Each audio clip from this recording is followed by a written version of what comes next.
Chapter 16. Pain. Xavier concentrated on it so he wouldn't have to talk to Sophia. They were in a dark, dank basement room in seemingly normal commercial office building in the heart of downtown. A damn prison. Why? Because his impossibly stubborn mate couldn't listen to orders. She went and ticked off a fucking dragon. A dragon. Even in his wolf form, he couldn't hope to best such a being. Xavier strained at the chained manacles that encircled his wrists, growled low in his throat when they stuck fast to the wall. Hell, what's the point? He struggled again, then collapsed against the cold stone wall, exhausted and angry. Getting mad won't help. The irritation in her voice didn't soothe him. I'm not in the mood for any more of your sarcastic comments. He didn't look at her, afraid if he did he'd either yell or say something he'd regret later.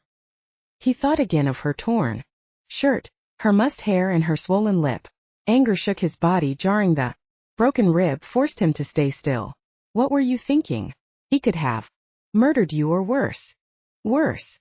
Sophia's bitter laugh rang off the stone floor. Unless you've suddenly been transported back to Regency, England, there's nothing worse than death. You're splitting hairs. Her cell phone shrilled from her purse. Sophia stretched, but her chains wouldn't reach that far. Eventually the phone went silent. Any suggestions on how to get out of here? Oh, plenty. These chains ooze brain stimulation. He had to know exactly what transpired between her and the dragon. Like being unable to look away from a car wreck, he needed to know if she'd been intimate with another man. The thought caused the angry red haze to drop before his eyes once more. What about this? Maybe you should call Braden down here so you can kiss him. Again. Xavier tugged at the chains. From the state of your clothing, it appears you and the attorney had a pretty cozy time after they escorted me out. You don't understand. The words were small in the darkness. I didn't have a choice. The weak light from the naked light bulb at the far end of the room cast distorted shadows over the floor, obscuring her face even to his enhanced senses. Xavier snorted, hardened his heart against her. There is always a choice. Every day, every hour, people are forced to make choices in their life. And you're right, I don't understand. You're my woman, Sophia. Mine. What do you not get about that? I read. Just forget it. How do we escape from here? Not good enough. Have sex again with the esteemed Mr. Hollister in exchange for our freedom. I hope you enjoyed it, because after this stop I'm taking you away, maybe to one of the other realms with only me for company. I'm sure that'll be a huge party for both of us. Not to mention a gigantic letdown for you. Would he forever be linked to a woman he despised? What was the protocol for breaking a mate bond? I didn't have sex with him, Xavier. You should know me better than that. A wall of hope crashed over him to dissipate some of the red haze. How? You seem to excel at manipulating men, myself included. I'll admit I've used my femininity to get my way a time or two, but I've never manipulated you. I'd never do that. What I feel for you is, never mind. Why should I believe you? You flirted with the kid at the golf course, put the moves on the attorney, tried to seduce me, and the jury's still out on Sterling. He frowned when she turned away from him on her side of their prison. Who else, Sophia? No one. Her defeated sigh bounced off the concrete. You'll have to trust me. Trust you?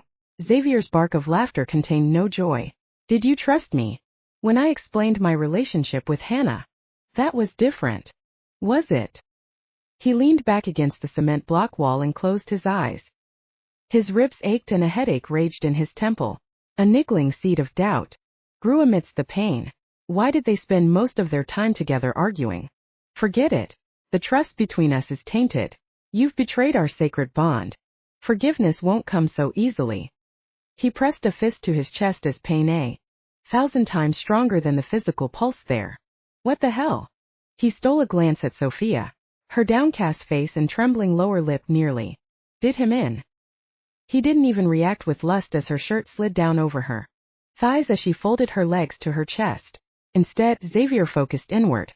Was his anger and disappointment a simple matter that she'd allegedly slept with someone else but wouldn't bed him, or did it stem from something greater? He yanked at the chain on his ankle. Surely he couldn't have developed such deep feelings for her in a short span of time. Wouldn't a man know it if he were in love. Didn't the simple fact that they were mates imply those feelings? If so, did he want her to love him out of obligation because she was his mate? He hated the endless circle of his tortured thoughts, but they marched relentlessly onward. The empty well in his chest flared to life, threatened to swallow his heart, take his soul. Did he love her? Xavier stared at Sophia again. He'd committed every feature, every line and wrinkle in her face to memory, knew each inflection of her laugh, looked forward to her smile. Did that mean he loved her, or was he simply aware of her because she belonged to him? Did his insane possessiveness of this one woman stem from a byproduct of the mating process? Or did his emotions run deeper? Damn! The scrape of her chains against the floor jarred him out of his thoughts. Close and cloying, the darkness seemed to press in on him. How was she dealing with their present circumstances? He remembered her panic in the supply closet. Sniffing the air, his heart plummeted as he smelled her fear and despair and self-loathing. 2 fat tears rolled down her cheeks. Sophia! Damn! He'd made her hate herself. God, what slime I am. There was a reason I acted like that with Brayden. He's representing someone who is suing Mona's family. I wanted to find out what he knew. I tried to seduce him because it was the only way I thought he'd give it to me, the information, not what you'll think. Mona's too clueless to take care of herself. It's a very flimsy excuse for your behavior. This time he tempered his anger to listen with an open mind. He at least owed her that. What happened? At first it was only a game. After a kiss or two I suddenly couldn't think of anything but you. I wished you'd swoop in and rescue me. No matter what he did, my mind always went back to you. She wiped away another couple of tears and sniffed. When I attempted to push Brayden away, he got mad and tried to take me by force. I'll kill him, make no mistake.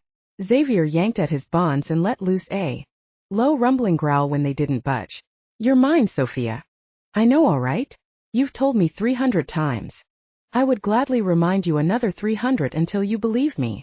I do believe you. The ringing of her cell phone broke the silence. If you'd like to continue your quest without me, I'll understand. He grinned, the slow, steady smile of a man who's just found something valuable. She believes me. Hell, she believes in me. He changed positions and flexed his wrists in the shackles. You're a study of contrasts. You want to have the courage of 1,000 warriors, but you lack the confidence to carry it off. I understand the motivation behind your actions this afternoon. He paused, considering his next words. Mona's under your care and you want to help her. What I don't understand is why you chose that particular way to convince Brayden. It just felt powerful. She hesitated. Doubt played over her face. I don't like to manipulate men. It's not something I've ever done until. She frowned and wiped at the moisture on her cheek. I met you. You drive me crazy. Sometimes I want to yank your curls right out of your head. You push me to my limits, beyond what I'm capable or comfortable doing. It's empowering. I was the catalyst that opened your eyes to the self-imposed prison you insisted on living within, but it was your abhorrence for confinement that prompted your own flight. His chest swelled at her praise. You'd have come to the same conclusion without me, eventually. No. If you hadn't bounded into my life, I'd still be toiling for sterling. With no hope, no future, and no happiness. I'd be alone, unwanted. She audibly swallowed. At least with you, I know you'll keep trying to get me into bed because we're mates. That's a start, I guess, and other relationships have had much less to work with. I'll take what I can get. Sophia. Xavier's heart constricted at the resigned tone in her voice. He wanted her, but not if she didn't return those feelings, and definitely not just because they were fated to be together. He reeled from the implication. Only yesterday, he would have been content to have a strictly physical relationship simply on the foundation of their mated status. Now, it's not like that at all. He closed his eyes and banged the back of his head against the wall. Now he wanted it all, her mind, body, and soul. Her love. Anything less was unacceptable. He vowed to do everything in his power to convince her they belonged together for an eternity. Xavier yanked at his chains, grunting as he exerted his full strength. What are you doing? I intend to transform into a wolf, and would advise you to look away if you are squeamish or afraid. He pulled one last time at his shackles and met her watery gaze. It's time to see what you have been afraid to acknowledge these last few days. I don't think that's a good idea. The decision isn't under your control. He chuckled and the soft sound seemed to be absorbed into the concrete walls. Shut your eyes. He let loose a loud howl. The lone and meager light bulb popped, plunging the small room into total darkness. Sophia panicked before her eyes adjusted to the obscurity and the soft green glow from the exit sign above the door. Xavier. Her voice was a whisper as she frantically squinted through the gloom to locate the werewolf. No answer. The hair on her arm stood at attention.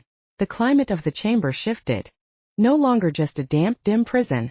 The air hummed with electricity and pent-up rage. Her breath caught as his body came into her line of vision, his curls disheveled and stark against the darkness. Wreathed in shadows, he knelt on the floor. His only sounds a curious mixture of groans and cries of pain. He strained at his bonds. The chains rattled against the concrete. Xavier. For the love of all that's holy, woman, please don't talk anymore. Transforming is hard enough without your interference. A cry of torment ripped from his throat, a high-pitched whine that ended in a growl. She scrabbled over the floor to huddle against the wall. Her heart beat frantically at the frenzied intensity of the sound. Bathed in the eerie green glow, Xavier stood, and for one terrifying moment, his silhouette hovered between the light and shadows, only a man. Then his hands clawed at his face as he gasped for breath.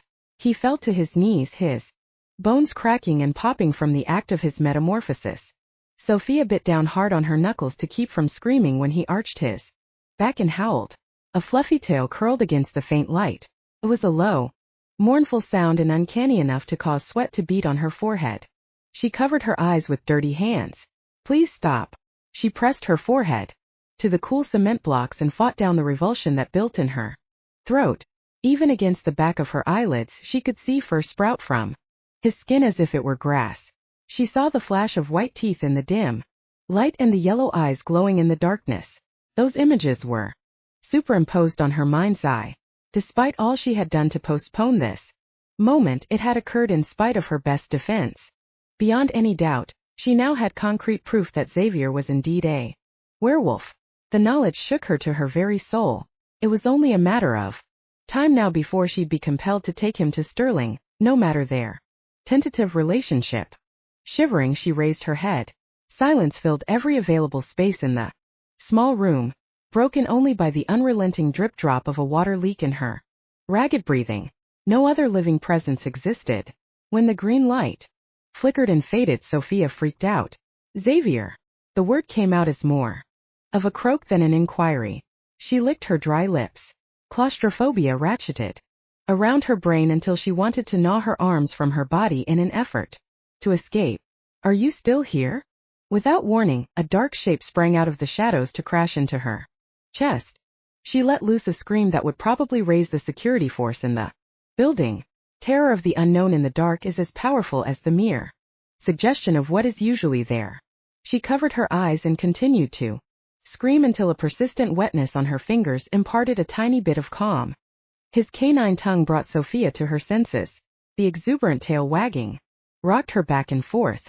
She struggled to find breath. In case you were wondering, you're very terrifying when you howl.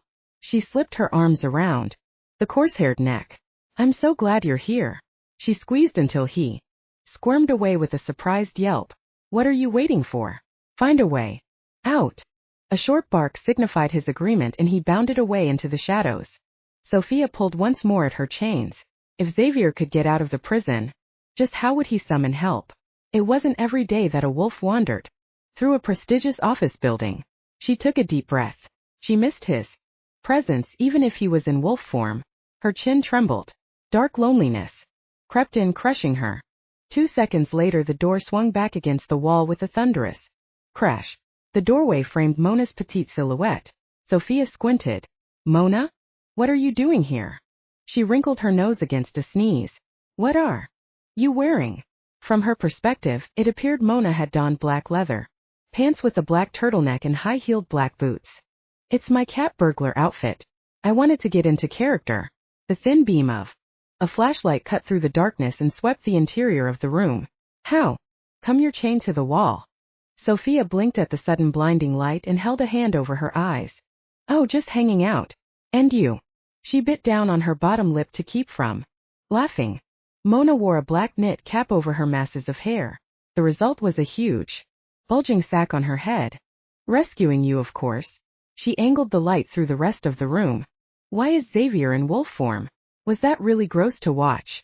When Mona tripped over a rough patch of concrete, she dropped the flashlight, plunging the room into darkness once again. I accidentally bumped into some gorgeous guy in the elevator on my way down here. He got his tie stuck in the doors. Don't think he was very happy about it because he started to morph into this really cool black dragon with creepy green belly scales. Talk about being stuck between a rock and a hard place, well, except for the rock part. Imagine it'll take him a while to unstick himself from the elevator car. Forgot to ask him if he breathed fire or poisonous gas. Mona. Sophia gritted her teeth. Was being annoyed to death a valid excuse to commit murder? Yes. She scrabbled for the flashlight, then flipped it back on. Shut up and unchain me. Sophia blinked and half her world went blurry. I think I lost a contact lens. Chapter 17. Frowning, Sophia stared out the water-streaked window and fingered the mermaid scale around her neck. Midnight had come and gone hours ago, yet sleep eluded her. Too keyed up with unresolved anticipation and too exhausted to do something as mundane as rest. Besides, Mother Nature had decided to heap insult upon injury by letting it rain for the last few hours, muting the world and its problems. She just wanted to be done with the whole sordid affair. She glanced at Mona's whimsical country rooster calendar, and the large 29 mocked her. So late in the month, and she was no closer to helping Xavier complete his task. The incident with the dragon was a bust, and for what? She'd gained nothing except a growing uneasiness that more than likely indicated a confrontation with Sterling was in the offing. Come to bed, Sophia. She watched Xavier's reflection in the darkened window. When did you change? After escorting her and Mona home from the dragon's lair, he'd chosen to search out a more traditional dinner than the roasted veggie and lemon juice pasta she and Mona had eaten. Now he was clad in the same loose-fitting linen pants from yesterday. No matter how many times Sophia firmly told him the guest bedroom was his to sleep in, he always ended up at the foot of her bed. While he was in wolf form, it was his transformation into a human that worried her. Xavier shrugged, his reflection as elegant as his actual image. Not long ago, when I returned to the apartment, you weren't in bed. When you didn't come back after a decent interval, I searched for you. She kept her gaze on the outside. A soggy newspaper advertisement plastered itself to a street lamp. Limp, lifeless, exactly the way she felt. I'm not tired. She pushed her glasses up the bridge of her nose and followed the path of a drop of water as it sped down the window, collecting some of its fellows along the way until it became a big blob. Neither am I. He moved the hair off her neck and pressed a kiss there. Why don't you keep me company and see what develops? She grinned at the touch of arrogance in his voice and turned to face him. In case you haven't noticed, the universe doesn't revolve around you. His bare, sculpted chest caught her attention. Giving in to the urge, she drew a hand over his pecs, shivering when he grabbed her hand and brought it to his lips. Come on. She moved toward the stairs. It may not revolve around me, but it has to take notice. He followed her, then paused midway on the staircase. I thought you were angry at me for the whole thing with the dragon. They'd been slightly awkward around each other since the dungeon. I was, but I've decided to trust you, hoping you'll learn from my example. Xavier. No more talk of the past. Now why do you insist on ferreting me away in your guest room? It's impossible for me to guard you from this vantage point. When he traced tiny circles on her palm, confusion swirled through her gut. You're a guest, and that's the guest room. Sophia broke away and pushed open the door at the landing. I can take care of myself, thank you. She let him precede her into the room, then stood uncertainly in the doorway. I know. You're duty-bound to protect me. I thank you for it, but I don't think there's a need. You don't always have to be so brave. Sophia patted over to sit beside him on the bed, slanting toward him. Oh, I do. His body heat radiated into her, warming her from the inside out, and imparted comfort and hope. Do you know what it's like to be terrified of something every day of your life? I have a bad feeling about our visit to Braden's office. Sterling will have found out about that little stunt by now. And Xavier laid a finger over her lips. She blinked, ignoring the urge to fall into his arms. You cannot worry about what you think may happen. He knows. There's nothing you can do about it now. He knows. What's more, I have proof of your paranormal power within the community. I won't lecture you for snacking on the more hapless criminals out there. At the very least, you've cut down on the crime around here. What a pity. A lecture from your lips is a benediction from the heavens. Knock it off, Xavier. I'm serious. She felt his gaze but refused to look up. Wasn't strong enough to withstand the power of his hypnotic eyes. I might betray you. There's always that possibility as long as I'm bound to Sterling. He stroked his fingers along the bare skin of her arm. You might, but I'm willing to bet against you. He grinned and stretched out on the quilt. The moonlight sculpted contours on his chest and shoulders, tempting her to explore. Stay with me tonight. He patted the empty space by his side. I'll behave mostly. I can't. It doesn't feel right. She rubbed her hands up and down her arms and fought off a shiver. Desire swirled through her body as she stared at him, drank him in as if he'd vanish in a puff of smoke all too soon. Xavier. Then let's go to your bedroom. The location doesn't make any difference to me. Sophia squeaked when he pulled her down next to him. Why does everything always have to have a sexual connotation? I've never heard of the world's problems being solved by engaging in physical pleasure. The aroma of wood, smoke, apples and oak enticed her nose. She settled her cheek more comfortably against his chest, wanting to lose herself in his scent.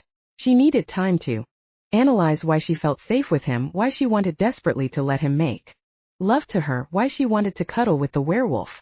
Of course the problems of the world aren't solved by sex, but I've found that act goes a long way into distracting me from them. He kissed the inside of her left wrist. Let me also say there's only one woman I want to have that sort of intimate relationship with. Oh, her cheeks heated as his words sank in. But I promise your feelings of unease will fade once you give into it. He moved his lips over her arm to the crook over her elbow. No harm will come to you. While I have breath in my body. Tingles of pleasure emanated from the pit of her abdomen and radiated outward. It's the room. Sophia closed her eyes as Xavier covered her face with whisper-soft kisses. I've never spent more than 10 minutes in here since. He stroked a finger over her cheek and her breath hitched. Since what? He wrapped an arm around her waist, pulling her closer. What is the terrible secret of this room? Sophia shivered. She recognized the intricate pattern of the protection ward he traced on her stomach. You're warding me? I thought it might set your mind at ease, but it pleases me you know what a ward is. Of course I know. I come up against them in my line of work. They're not always pleasant. She gave him a wobbly smile. I ward the house when I leave Mona alone. He fingers stilled. Tell me about the room. She gazed into his eyes. Compassion and encouragement lurked in the golden depth. A tiny sigh escaped. It used to belong to Evangeline, my other roommate. She ran her fingers through the hair on his chest.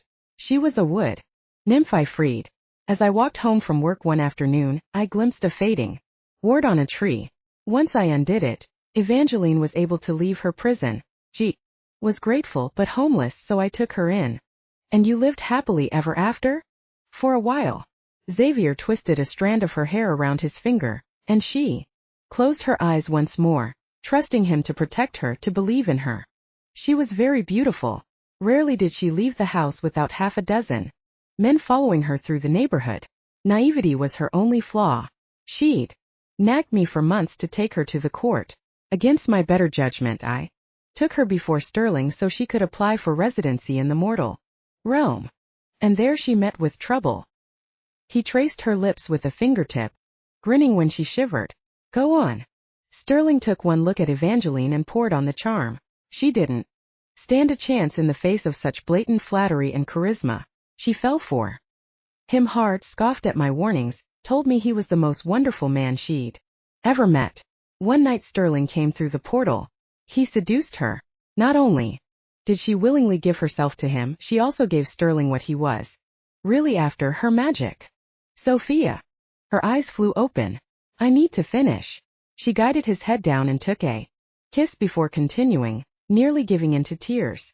I found her the next morning drained white as a ghost and near death. She told me what he did. As she slipped away, Evangeline gave me a message from Sterling. He told her to thank me for the gift.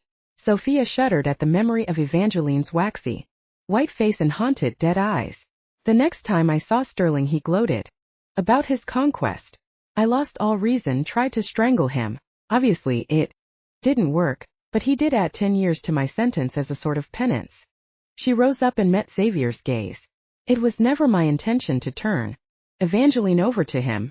I was going to give her safe harbor here along with everyone else, but she wanted. Xavier stroked her cheek.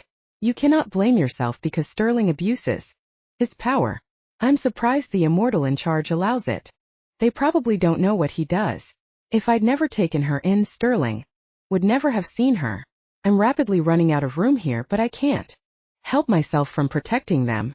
They all deserve a chance to be free to be themselves. She scrubbed at the tears as they slid from her cheeks into her hairline. What do I do about you?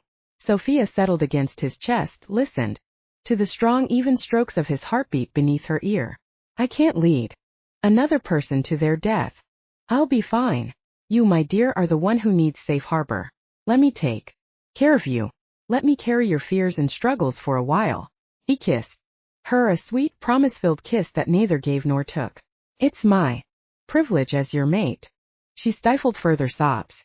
Sophia hadn't expected to become so entangled with the werewolf, but his gentle words and easy understanding crumbled her remaining defenses. She was so tired of the fight. Why are you here? She watched the pattern of rain reflected on the ceiling from the window. I know. You're attempting to lift the gypsy curse, but why now? You've lived your whole life under it, so why all of a sudden are you anxious to ditch it? She lifted her head to stare into his eyes. Why did you pick me? I didn't. Xavier rolled her onto her back and hovered just above. The universe did, or fate if you would rather go that way. For whatever reason, we belong together, and it's all for the better if we come to care for each other by the end of the quest. Is that what you want to see happen? She brushed a soft blonde curl, her breath held as she steeled herself for his answer. If it's one of your stunts, and you lead me on only to tell me weeks later you were wrong, I'd be hurt and pissed enough to tell Sterling about you. Know this. He smoothed the hair back from her forehead. No matter what else happens, you and I will be together. If we have 2 hours or 2 lifetimes, I don't plan to let you out of my sight, troublesome though you may be. Me? What about you? Gentle ripples of need tickled her insides as she looked at him. What if we aren't successful in lifting the curse? He pressed a line of kisses on the skin of her neck. If All Hallows Eve occurs and I don't have the potion, not only will the curse not be lifted, but I'll be forced to become a wolf for the rest of my life. He shrugged and rolled onto his side, his eyes hooded. You won't be happy. The temptation of his naked flesh became too much. Sophia leaned close enough to run her tongue over his chest. She circled one of his nipples, teasing it into a hardened nub, grinning when he pulled away. You're correct. I've grown tired of being alone with my books and fine wines. I don't want to hassle with fur any longer, especially forever. I want to live life, but not as a wolf. He brought her hand to his lips, sucked each individual finger into his mouth. I want to have children, but on the condition they're free of this curse. If you're a wolf, you'll have wolf babies. They won't know any different. Of course, you'd be duty-bound to be with a female wolf, and that's not something I'm willing to go through, even for you. Damn it, Sophia. Xavier's voice was a low growl as he flung himself from the bed to prowl about the small room. I cannot live the remainder of my life as an animal. Do you understand? If there's a chance I can break the curse, I'll do everything in my power to do it. You, of all people, should sympathize with my desire to be normal. The unseen hands of worry twisted her insides. I'm sorry. Sophia scrambled from the bed to join him at the window. If I could change the events in your life, I would, but we have 3 days left. She touched his shoulder, winced when he flinched. We wasted a whole day on the dragon. We should have gone to the museum and taken a tooth from one of the dinosaurs. Surely the line between dragon and dinosaur is a blurry one. Xavier turned away to make another circuit of the room. She hated herself anew for the anguish he went through. With a sigh she regarded the rain-streaked window. Let me go to Sterling. I'll convince him to lift your curse. In exchange I'll give him. She broke off abruptly. What? You'll give the portal master what in exchange for lifting my curse? He questioned softly, his breath warming her ear as his arms went around her waist. It's not important. Sophia shivered. The excitement that unfurled in her stomach chased away the fear and anxiety. Ah, but it is, dear heart. For one moment you lived in a world full of clarity and fearlessness and allowed your true nature to shine through. Now, tell me. He turned her in his arms, captured her gaze. What were you so unselfishly going to give for my freedom? Please indulge me and say it's not your body. Fine. She swallowed around the lump in her throat. I'll offer my life and my freedom. She took advantage of his silence to kiss him. When the werewolf pulled her roughly against him, she wrapped her arms around his neck and plundered his lips, sucked the bottom one into her mouth, fenced with his tongue, and finally rested her forehead on his. Damn you, Xavier. I want to hide you somewhere that Sterling won't find you. I want to protect you. She drew in a long shaky breath, blew it out. I want you. She stared him down, conscious of her heated skin, her elevated heartbeat. You're like a fever in my blood, and I can't deny you any longer. His next kiss was hard and left her reeling. And you wonder why I don't wish to remain in wolf form. He drew her onto the bed and brushed the slender fingers of one hand over her hip. In light of this new information, I feel I must inform you of an important fact. Sighing with frustration, she lightly tugged on his chest hair. It better be important, werewolf, because talking is not something I want to do at this moment. Thank the gods I've finally cracked that rocky exterior. He shot her a smug grin as he fumbled in a pocket of his soft pants. I wouldn't say our trip was unsuccessful. She squinted at the small object he held aloft between his thumb and forefinger. What is it? Sophia adjusted her glasses and looked again. In the faint light, the object resembled a highly polished molar. This, my skeptical, sexy gargoyle, is the tooth of our dragon friend. He rested, offering on the swell of her left breast that peeked over the top of her shirt. Do you remember when I threw the punch that knocked Braden to the floor? He spit the tooth out, and I grabbed it as we grappled. With a cry of pure joy, Sophia pounced on him and showered his face with kisses. That's brilliant. No wonder you picked the fight. I was duty-bound to fight him for his rough handling of you. If he attempts it again, I won't leave until he's dead. He claimed her lips in a savage kiss. Sophia giggled when as his goatee tickled her skin. I can't say I'll never doubt you again, but this is your best work yet. Oh, I haven't begun to show you my best, darling girl. He gripped her hips and pulled her across his chest. Give me enough time and you'll sing my praises for the next 40 years or so. I've told you I'm not easily impressed. There are way too many unresolved loose ends before we stumble into a happy ending, if there is such a trivial thing. Still, her spine tingled with excitement at the possibility. She captured his face between her palms. In all honesty, I don't want to see you shift into a wolf again. It's painful to watch and scary, so let's rid you of the curse. He blinked rapidly, as if he wanted to clear his eyes of tears, but it was too dark for Sophia to be certain, and surely, big alpha men didn't cry. Xavier smiled. You talk too much, woman. He dropped a kiss on her collarbone. Please feel free to show your admiration for my genius in any way you choose. Xavier, she squeaked as he slipped his questing fingers under her sleep shirt and fondled her breasts. Xavier. Sophia scrambled for the tooth, held it tight in her fist. She stared at the werewolf, her breathing heavy, then, putting her lips against his ear, she whispered, First one to my bedroom gets to undress the other. Her heart pounded in time to Xavier's heavy tread on the stairs. As soon as the words left her mouth, he'd vaulted from the bed as if it were on fire. A smile tugged at her lips as she followed with a more leisurely gait. She'd let him wait a bit longer, tease him in retribution for all the tormenting he'd done to her in the last few days. Still, anticipation swirled inside her, turning her from a once calm, semi-rational being into an emotionally crazed woman who couldn't wait to get into her man's pants. Her smile widened as she paused in the bedroom doorway. He lay sprawled on her bed, his hands behind his head and his long legs crossed at the ankle. I beat you. So you did. Damn, I wasn't fast enough. Her mouth watered. Warmth gathered between her thighs as her gaze swept over him to pause at the bulge at the front of his pants.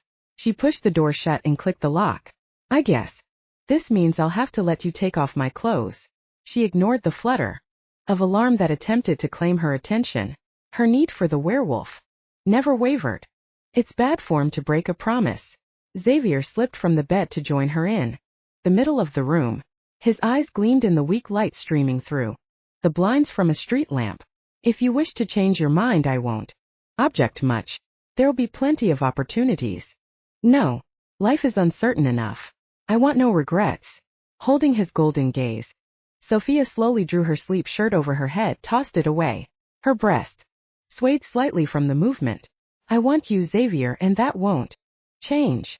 For one terrible moment she thought he'd changed his mind, but then he growled low in his throat and crushed her into his arms.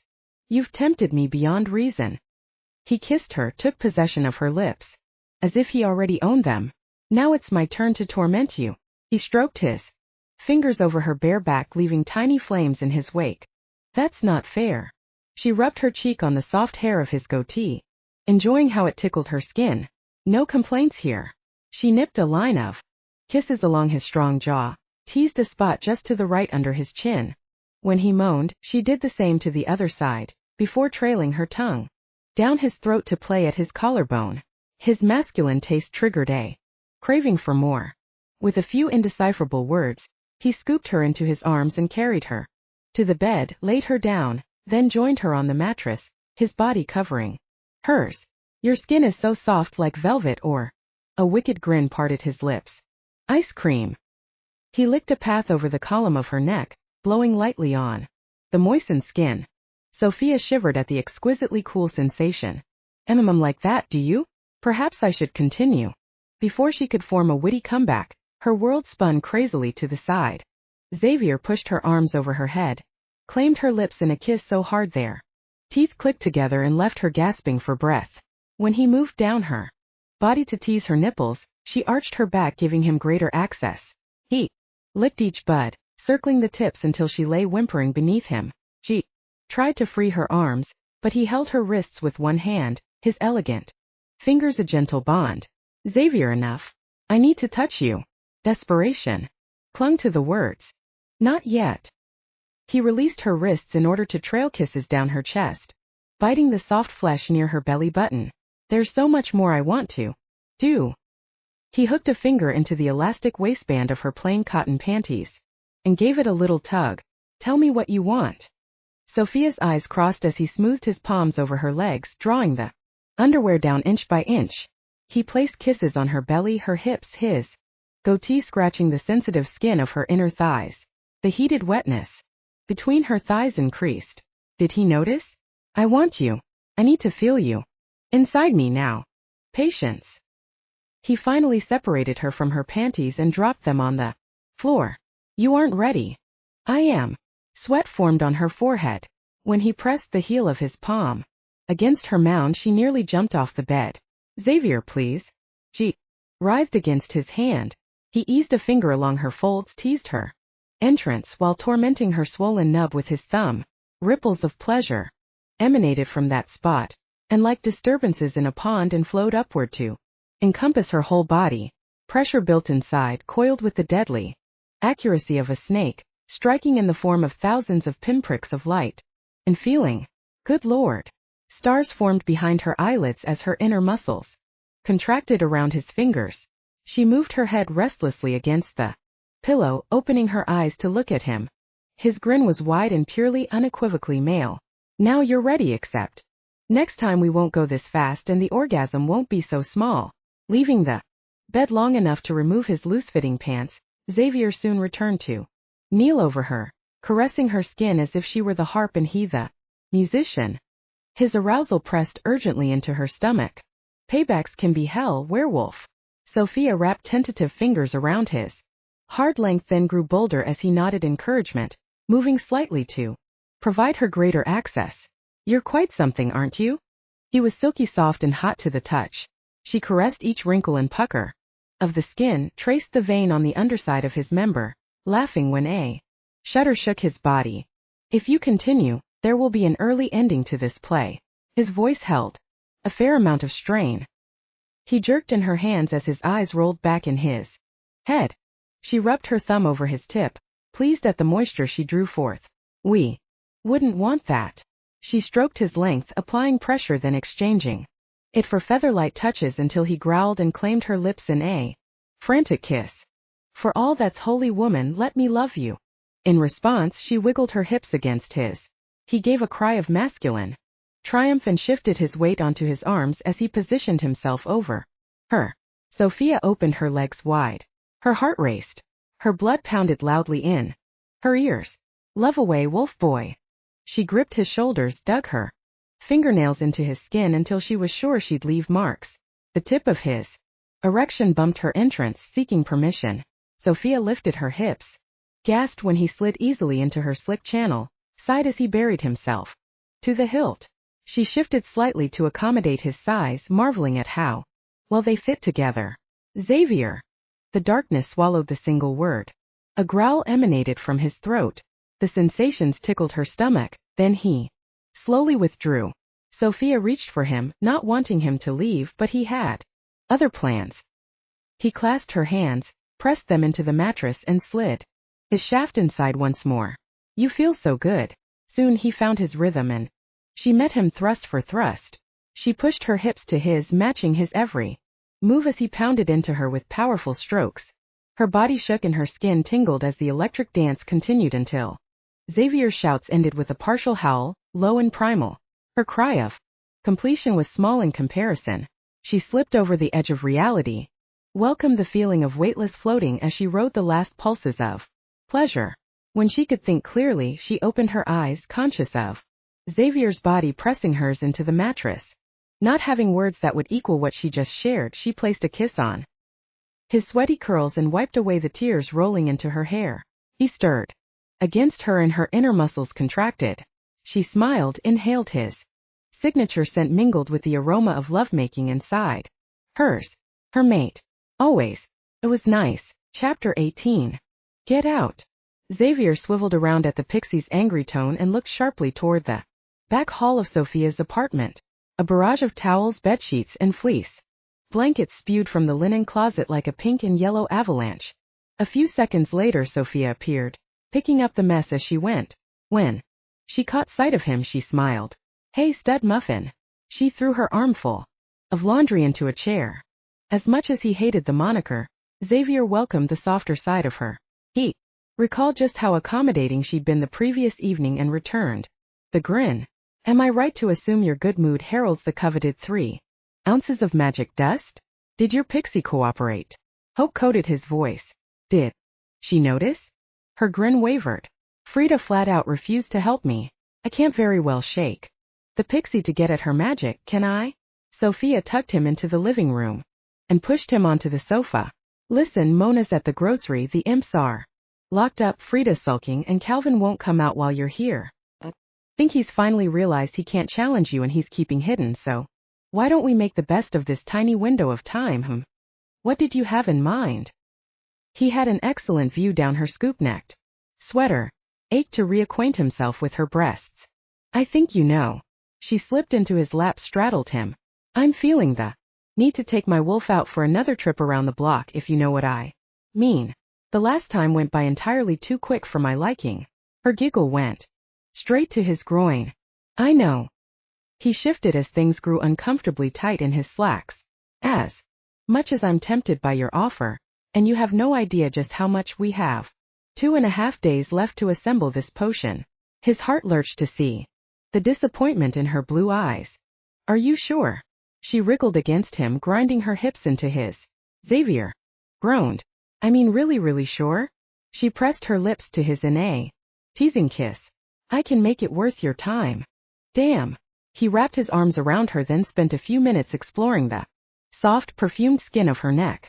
He felt her shivers, caught the pure eroticism of the moment, and groaned again, this time in bitter disappointment. The situation Unfortunately, time is something I simply don't have at this point.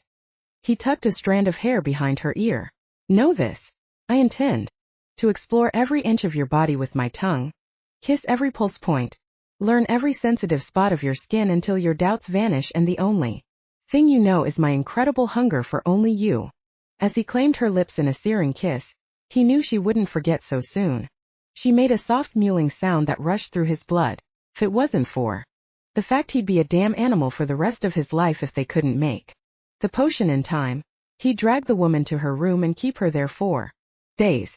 Everything else paled in comparison to her. He slipped his hands beneath her sweater to tease her lace-covered nipples. He ached to see her naked body, flushed with desire for him. Their last coupling wasn't enough. He wanted more. Sophia, let's. No, she laid a finger against his lips. You can't toss a chance to be human for a jump in bed. I won't allow it. I want the guarantee you'll be in my bed. As a man, not a wolf. Her gaze was so intense he thought he might drown and be happy to do so. It might have taken me a while to come around to your way of thinking, but now that I'm here, I don't intend to let you get away. She faltered, dropped her gaze. If you're a wolf then, Sophia buried her face in the crook of his neck. You're just going to have to find a way to make me one too. Last night she said she wouldn't do that. For a moment Xavier couldn't do or say anything except lift her face to look into her eyes. He blinked at her. Sober expression. She's truly amazing. You cannot. He held her close, content with stroking her back as words failed. Whatever happened in the cosmos to give this woman to him, there'd be no way he could adequately repay that generosity. What? No snappy comeback. Her breath warmed his ear. I think I'm getting to you. She pulled back. A brilliant smile parted her lips and lit her eyes. I won't deny that statement, especially after last night. He slowly drew her forward, intent to spend a few moments teasing mouth when the front door slammed open to admit the roommate. Damn it all to hell. After this mission is over, if you don't consent to move in with me, I'll personally kick each and every being in this apartment out. No exceptions. He leaned his forehead against her with some level of frustration. No arguments from me. She stroked his cheek, her smile still in place. Use force if necessary. Geez, get a room you two. Mona shook the rain from her umbrella, then deposited a few canvas grocery bags on the kitchen counter. It looks like the sun's trying to come out. Maybe there'll be a rainbow. Her eyes sparkled with her grin. It's been ages since we had a good rainbow. Sophia sucked in a quick breath. A rainbow? Do you think? It could be possible. She'd never been as beautiful as she appeared in that moment, with her eyes opened wide with hope and a faint blush on her round cheeks. Xavier hated to spoil it by moving. I never considered the probability before. She slipped from his lap and padded to the window. He quickly followed, not willing or able to be apart from her. The rain had indeed slacked to a desultory drizzle, and the sky had lightened to a pale gray. Stranger things have happened. He touched her shoulder. Ready to go? We could be lucky and find the magic dust. Wild horses couldn't tear me from it. Guys. Mona cleared her throat. I found this stuck to the front door. Think you might want to take a look before you head out. She waved a black envelope. Don't open it. Panic ran through Sophia's voice as she lunged for the stationery just as Mona broke the red wax seal. It's an immediate summons. Oh no. Xavier knew exactly what the letter meant. Send me instead. I can't. You know the rules. Sophia shook her head. Red words glowed in the air. Your presence is requested without delay at the immortal court. The air surrounding the two women filled with thick red smoke winding around them like a rope. Xavier sprang forward, tried to yank Sophia from the smog, but his fingers slipped, glanced off as if it were a silky wall. Break the ward, Sophia. It's too strong for me. I can't. The magic is too powerful. Her frantic gaze met his. The rules state whomever breaks the seal of an immediate summons will also be transported along with the summonee. Xavier, go. Find the rainbow's end. Without me, there's no time to waste. Sophia. He darted into the red mist, but the women vanished and the haze disappeared. Stumbling into the kitchen counter, he threw back his head and howled. Are you sure Sterling's schedule is clear today? Sophia heard the whine in her voice and hated herself for it. She gripped the armrests of her chair with nervous fingers and exchanged an anxious glance with Mona.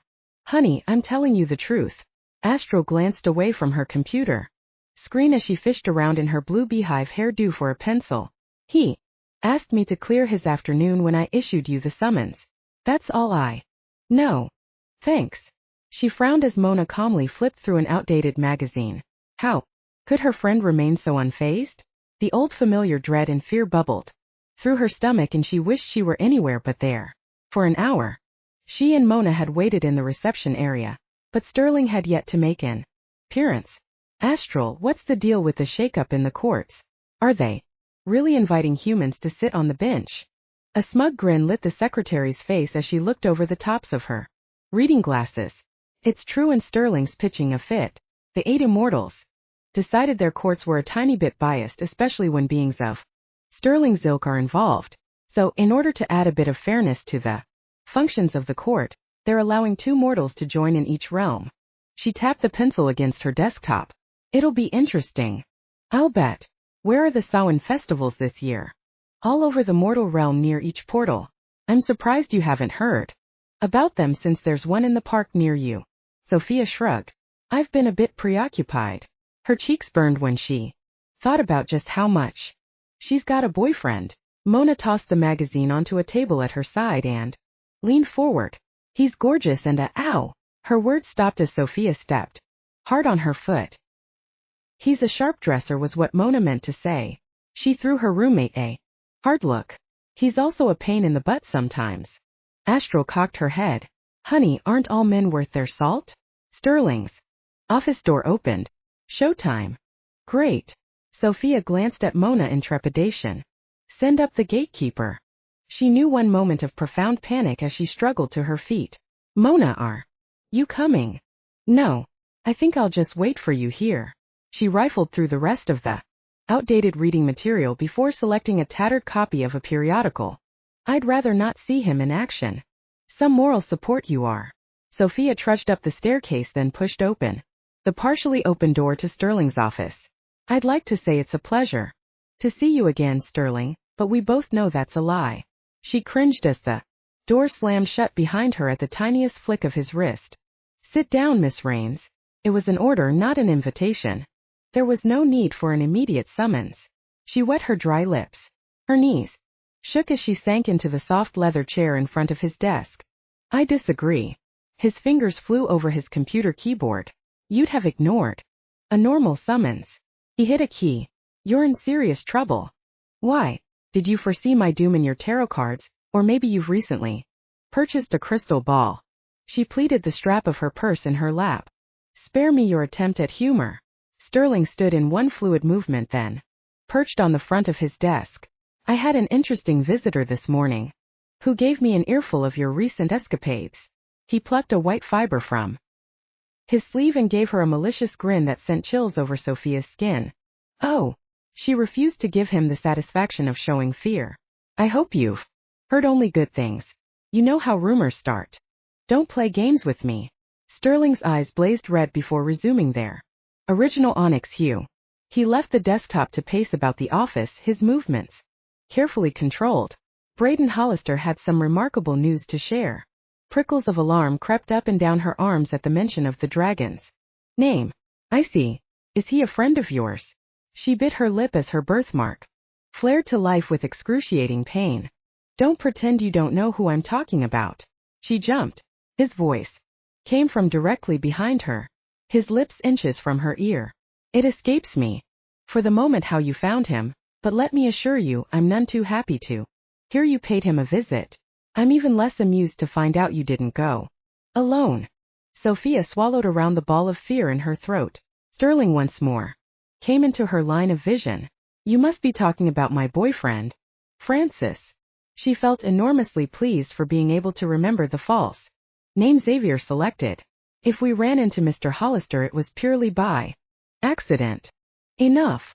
His eyes flashed red. This penchant of yours for lying isn't endearing.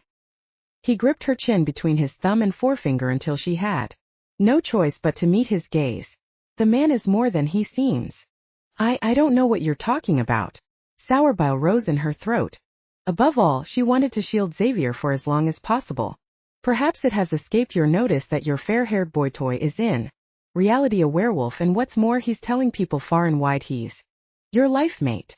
His smile was a study of cruelty as it smirked across his face, leaving that chiseled visage thunderous. Ah, the truth is in your eyes. You've never mastered the ability to hide your emotions. He resumed pacing, hands clasped behind his back. I'm disappointed in you, Sophia. Relief washed over her. The truth was out in the open. Now she could at least try to put a spin on the tale. So what if Xavier is a werewolf? I didn't have concrete proof of his status until recently, and remember you advised me not to bring in any more fake paranormal subjects. She pushed at her glasses. You don't like that, remember? But it's not the whole story. That depends. Restless, she left her chair, almost colliding with Sterling. When he didn't offer up further comment, she sighed. Xavier is a werewolf. That much is true, but in his defense, he's trying to lift a gypsy curse to become human, so he won't be a paranormal for long. Her heart lurched when she realized she missed Xavier, longed for his comforting, overprotective presence. The state of his humanity doesn't concern me. He came to a halt near the office door. A frown marred the hard set to his lips. Tell me, what are his plans once he's free of the curse? Her cheeks burned anew. Should she answer truthfully, tell her boss she hoped as soon as Xavier's curse was lifted, he'd throw her to the ground and jump her bones? Would Sterling find the humor in that? I hope he'll stick around. Right now we're still attempting to gather ingredients for the potion. Potion, huh? Damn. An expression akin to joy spread over Sterling's face, out of place with his evil persona. The gypsy said she'd lift the curse if we brought her the ingredients for a magical potion. Xavier will need to drink the concoction by the end of All Hallows Eve. Interesting. He tapped a forefinger against his chin, his dark eyes gleaming. She fought against the urge to vomit. Why interesting? Nothing to be concerned about, Miss Rains, but make no mistake, I will have the werewolf eventually. He won't come willingly. He's a stubborn man. Sterling smiled, and Sophia nearly bolted from the room in terror. Oh, he will, because I have something he desperately desires. She laughed at the absurdity of his statement. There's nothing you have that Xavier could possibly want. He's your opposite in every way conceivable. Her insides clenched when she remembered the way Xavier's eyes glowed when he looked at her. You could never understand what drives him to succeed. Poor trusting Sophia. You forget, I have you. Her knees buckled and she slumped into her chair. Nothing would stop Xavier from coming after her, not even the threat of death. Tears sprang to her eyes. She blinked them back. Once he's free from the curse, you won't be able to touch him. He'll be fully mortal and beyond your grasp. True, but then I don't expect him to succeed in his quest. He straightened his tie. This interview is over, my dear. I'll be in touch. What do you mean he won't succeed? We're close to obtaining the last of the potion compounds. The urge to run screaming from the room pressed in on her. She needed to return to Xavier, hide him away, keep him safe, and reassure herself that he could survive an attack from Sterling. I'm sure you are, but because you're bound to me, I control your destiny. He moved to his desk and seated himself behind it. Did you really expect me to let you wander off into the sunset with a happy ending? He picked up a pencil and began to conduct an imaginary orchestra. After all, what would happen to my reputation if your life was sealed with a kiss and you married your true love? If his laugh could take on an existence, it would be a black, shapeless thing, the type of entity that haunted children in dreams. You love him, don't you? My poor, pathetic underling has gone and fallen for a werewolf. She gave up trying to deny it, to him or herself. Xavier had gotten under her skin, past her defenses, and into her heart. Now she'd do anything to keep him away from Sterling. She shoved her glasses up the bridge of her nose. When the words wouldn't come. After the death of Evangeline, I, in my capacity on the judgment panel, added 10 years to your servitude because you pissed me off. That brings you up to, what, 90 years? What would you say if I were to null your contract and let you seek the employment of your choice in the realm of your choice? What would I have to do? Long experience with him had taught her to be very wary of anything he said. The portal master waved a hand in dismissal, tossed the pencil on the desk. Bring the werewolf and the gypsy potion to me. I'll discuss my plans for you. Further at that time. He tapped a few keys on the keyboard. But do have a care. You have little more than 2 days. After that, Golden Boy will be nothing more than a furry pet. You'll be bound to me for what will most likely be the rest of your miserable life with no hope and no love. His grin was wide. That's the sort of ending I prefer. But the office door flew open with enough force to crack the window glass, admitting a highly agitated Mona. Sophia, we need to go. I saw that dragon person wandering around downstairs, and I think he recognized me from the elevator yesterday. She rocketed into the office, her dark curls streaming behind her. Ooh, is this the portal master? She came to an abrupt halt near Sterling's chair. You look so much different than the last time I saw you. You were all dark doom and gloom then, with threatening curses and dire warnings. Of course he's the portal master. Sophia's jaw hung open when her roommate batted her eyes. You really should try to smile more, sir. A face as handsome as yours doesn't look as good as it could with all that scowling, and your unfortunate choice of wearing black all the time isn't doing anything for your complexion. She leaned forward to straighten his tie. Silk. Nice. Sterling blinked in amazement. Pardon me. The silky purr of his voice heralded dire things. Sophia jumped from her chair. Mona, leave the nice portal master alone. But maybe he wouldn't be such an evil man if he had a friend. Maybe he just needs someone to talk to or a home-cooked meal. She smiled at him. Now I can't cook, but maybe you'd like carry-out. Mona. Sophia hoped she wouldn't be blasted to the Arkadva mines right in front of her. Come on. Sterling cleared his throat as the stupor of surprise wore off. The lost daughter of the Masai family. His eyes gleamed red and he rested his gaze on Mona. I regret to inform you my heart is as black as the night. I have no redeeming qualities whatsoever, but thank you for your concern. How do you get your eyes to do that cool glowy thing? Can you teach me? Mona scooted closer to him to peer into his face.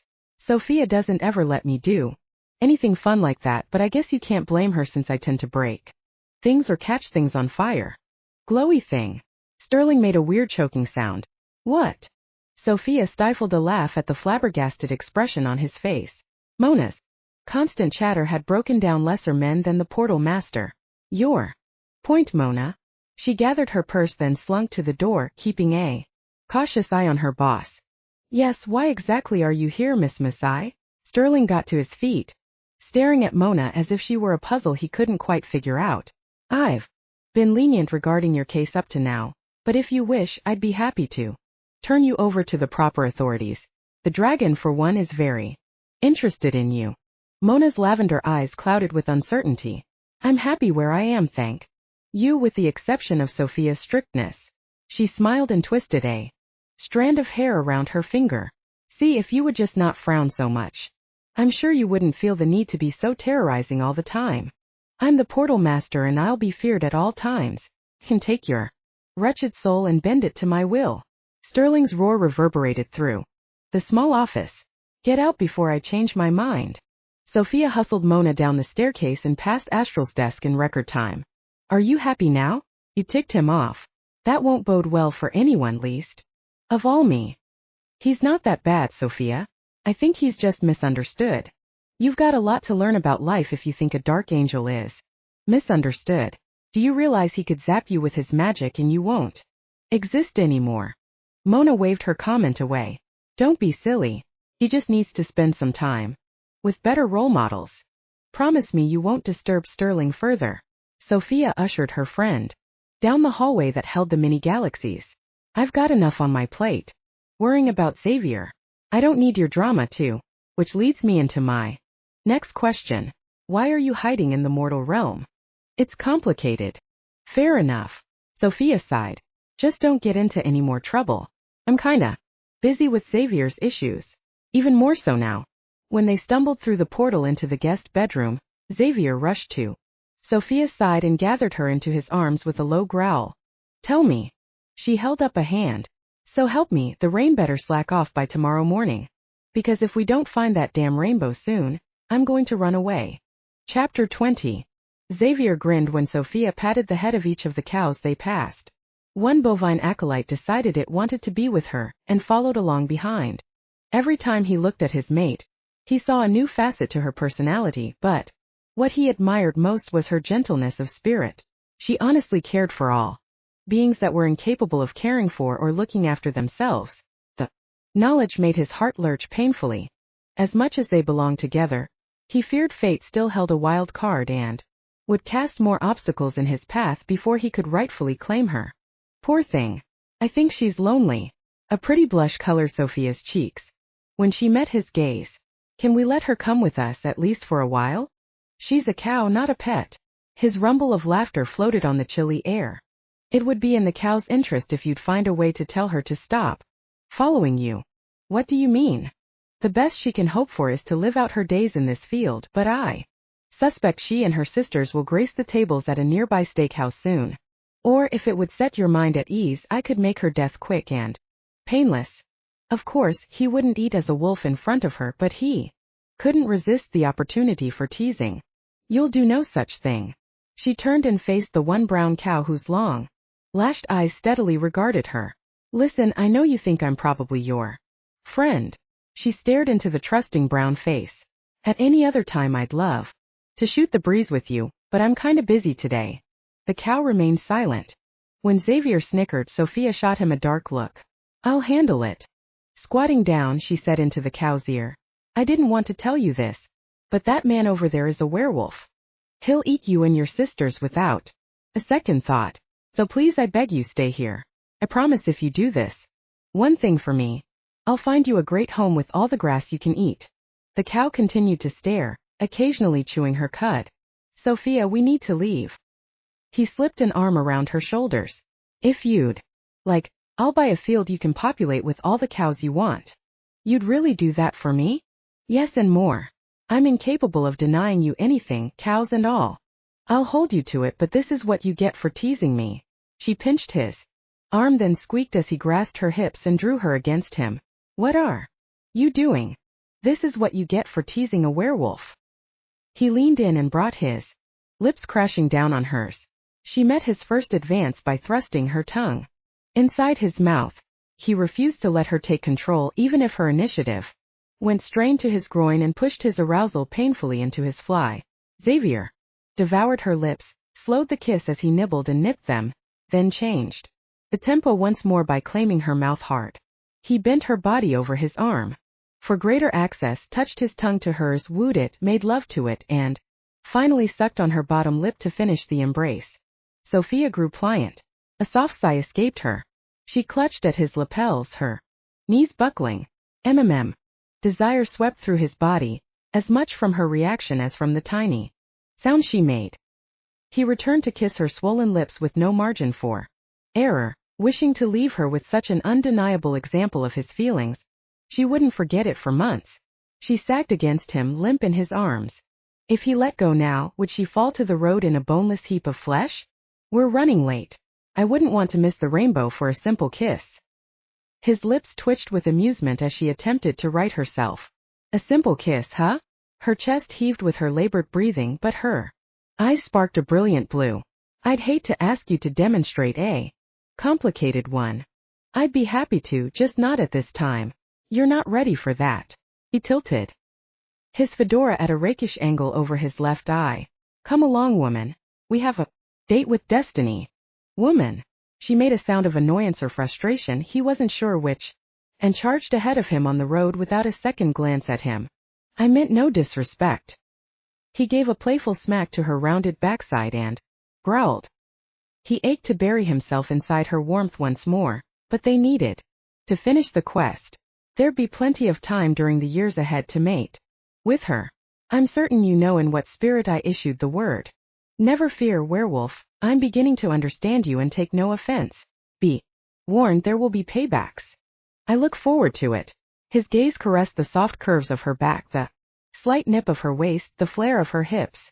Pride swelled his chest. She was his, and he'd do everything in his power to keep it that way, if not for his sake then for hers. Wolves made it for life. He could never survive without Sophia. I love her. So deep in thought, He didn't become aware Sophia had stopped until he crashed into her. His arms automatically closed around waist, pulled her close. Is there a problem? Not with me. Her lips parted in a smile. What's the deal? Contemplating the meaning of life back there. You could say that. Reluctantly, he released her and looked up the road. It would appear we're at the rainbow's end. Astonished the quarter of a mile. Pass with ease, Xavier assessed their new location. On a slight hill before them, the tip of the rainbow had crashed into the ground. Freshly turned dirt marred the perfection of the hillock. The multi-hued curve itself was more magnificent than anything he could imagine, sparkling and shimmering as if it had a life of its own. Perhaps it did. It's wonderful. Sophia's words were low and breathy, putting him in mind of her whispered comments following sex. He stifled a groan but kept his gaze trained on her joy-filled face. I told you this wouldn't resemble your storybook tales or pictures. She bestowed a bright grin on him as she fiddled with her glasses. I had no idea a rainbow could be more substantial than refracted light through water. She slipped her hand into his. Can I touch it? Xavier nodded and tugged her forward up the rise. Let's find out. He glanced at her damp hair and the thin wet shirt that clung to her breasts. His mouth watered, and again he wished for more time, sure the fates mocked him. A low-pitched hum emanated from the rainbow, audible as they approached. Sophia gasped and pointed to a spot near the rainbow's end. Xavier, look. Told you there'd be gold. Not only were there gold coins, there were loose gemstones in every color imaginable, strands of pearls, diamond tiaras, gold, and silver goblets. She moved closer to the fortune. I've never seen anything like it. Forget about the baubles. They're meaningless in the vastness of the universe. What you should really gawk at is the vessel. His voice was low, pitched and full of awe. Xavier dropped her hand. Your so-called treasure rests in the trunk of a 1957 Aston Martin.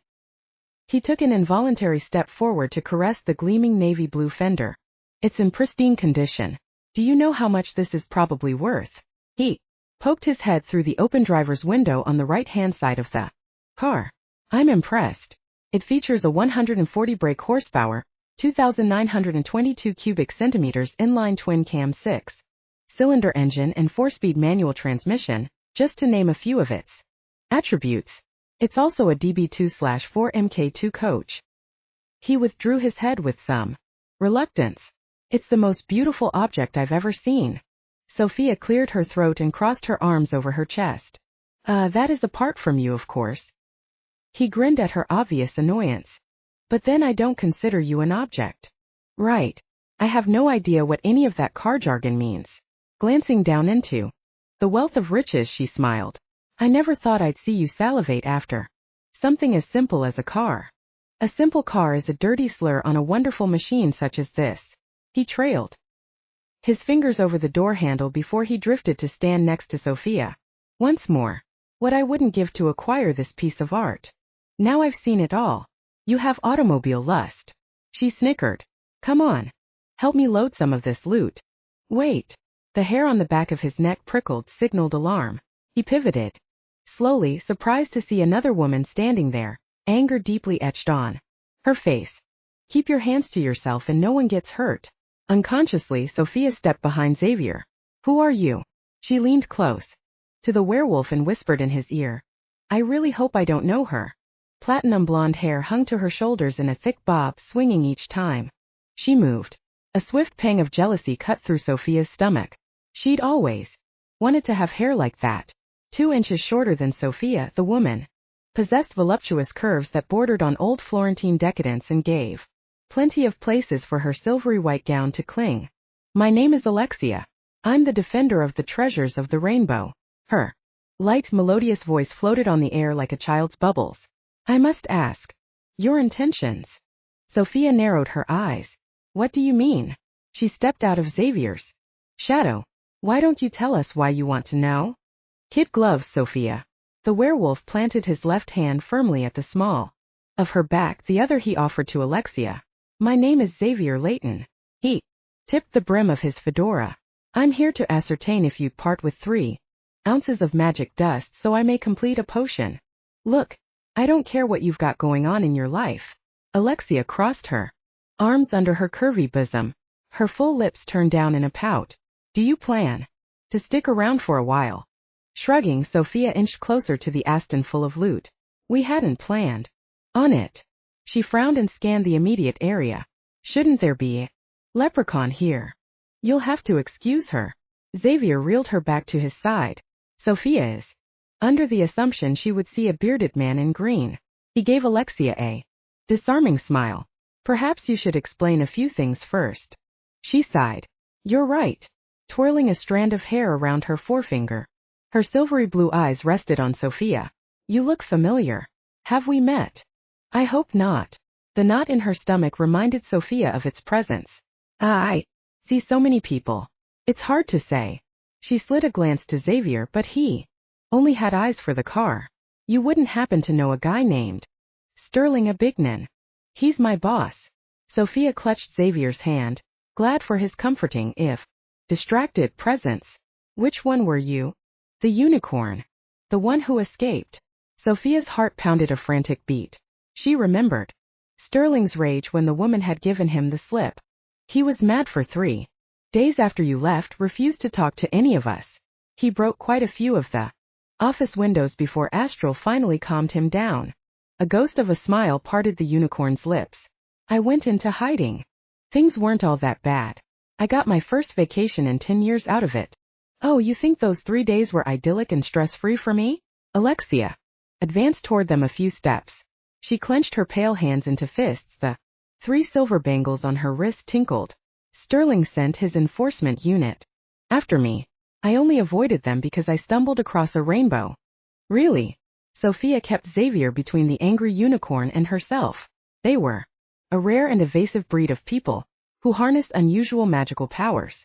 She didn't know what to expect from Alexia, since unicorns were good at hiding but very rarely studied because of their proclivity for keeping out of sight.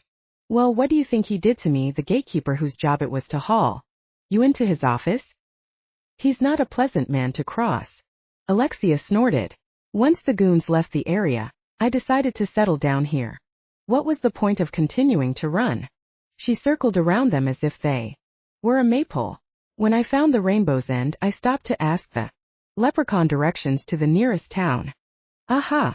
With a cry of triumph, Sophia jammed a finger into Xavier's ribcage. I knew there was a leprechaun. You win this time. He wrapped a strong arm around her waist and easily hauled her to his side. You both need to remain stationary. I grow dizzy watching you move about. When Alexia grinned angelically, Sophia stiffened. If it weren't for Xavier's hand on her waist, she would have rushed the unicorn. Fine. Pinching his arm, she drew in a deep breath. He growled but kept his hold firm. Please continue, Alexia. I'm sure Sophia will behave herself from this point forward. At least you have manners. I didn't really expect anyone working for the portal master to be polite. She ignored Sophia but batted her eyelashes at the werewolf. Marvin was the resident leprechaun who traveled with the Rainbow Guardians. She edged away to sit on the shiny hood of the Aston. He asked me to stick around for a few minutes so he could run down the road for something to eat. Like an idiot, I agreed. How was I supposed to know he could only be free of this pathetic job if someone showed up to replace him? The werewolf ran a hand through his curls. Then you feel Sophia is at fault because you're now the keeper of the treasure? To be fair, she had no direct interference on your current situation. She'd never harm you intentionally. Oh, Xavier. Her heart lurched from his defense. She stopped trying to be free of his grasp. Thank you. She teetered at the edge of those golden pools of his eyes. It's about time someone believed me. His lingering fingers warmed her waist. I've never doubted your word without just cause. He chucked her under the chin. And I've met Sterling, so with enough information from both sides I can form my own opinion. He gently set her aside, then took a few steps toward the ticked-off unicorn.